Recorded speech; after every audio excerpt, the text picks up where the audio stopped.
Welcome to another fix. Today we'll be fixing the infuriating problem of the lid not staying closed on an original PlayStation system. Let's get into it.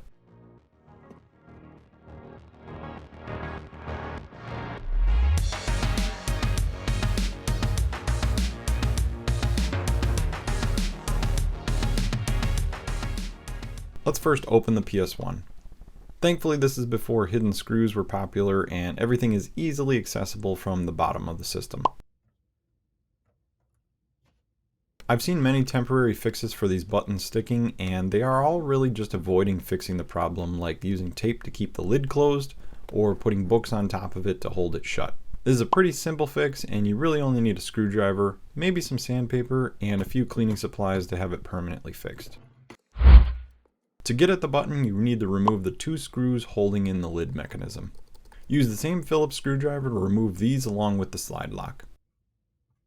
Once free, the button itself is moving pretty freely, but let's pop it out and give it a good clean to see if that fixes the problem first. As you can see, this is a pretty dirty PS1 that I've had sitting on a shelf waiting to be fixed for a while now. It has a few other problems that I'll address at a different time, but this is the easiest one to fix, so that's why I'm starting here first. I'm using isopropyl alcohol for cleaning, but since this is just plastic, you could just soak this in some hot water and dish soap with a rag, and that would work just as well, if not better. Just use what you've got around the house and make sure it's cleaned as thoroughly as possible.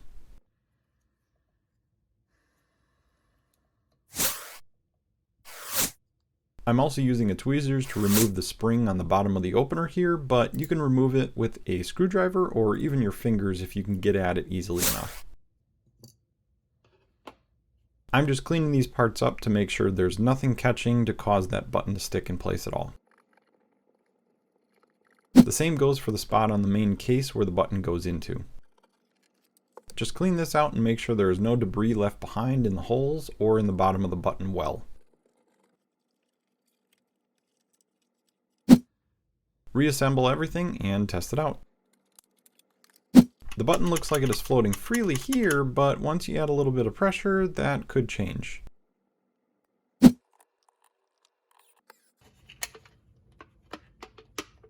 It's now working about 50% of the time, and if that's good enough for you, or if the cleaning fixed your problem, then stop here, reassemble your case, and go play some games. For me, I'd like it to be working 100% of the time, so let's disassemble it and tweak it a little bit more. This button has a little hump built into it that probably aided in the original assembly of these so that they weren't put in upside down. Since the hump is being pulled by the lid mechanism and the spring, it may be getting pulled unevenly, which is causing it to stick inside of the case. Grab any sandpaper to rub at the end of the hump and outside of the circular part that goes inside the button cavity. I'm using 320 grit sandpaper, but whatever you have available should work fine. Just don't push too hard to remove the hump completely. You want to do this lightly and only on the stud that goes inside the button cavity. Then clean it up again to remove any of the sanding dust, and do the same with the case too. Sand the inside of the button hole on the top and on the bottom to make it a little wider so nothing catches. Clean again and reassemble to test it out.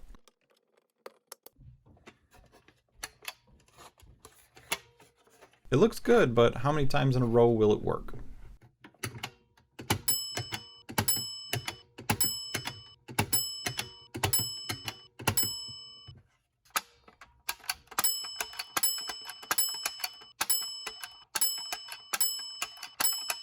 That's a 100% success rate. I like that a lot better, don't you? Thanks for watching, and we'll see you next fix.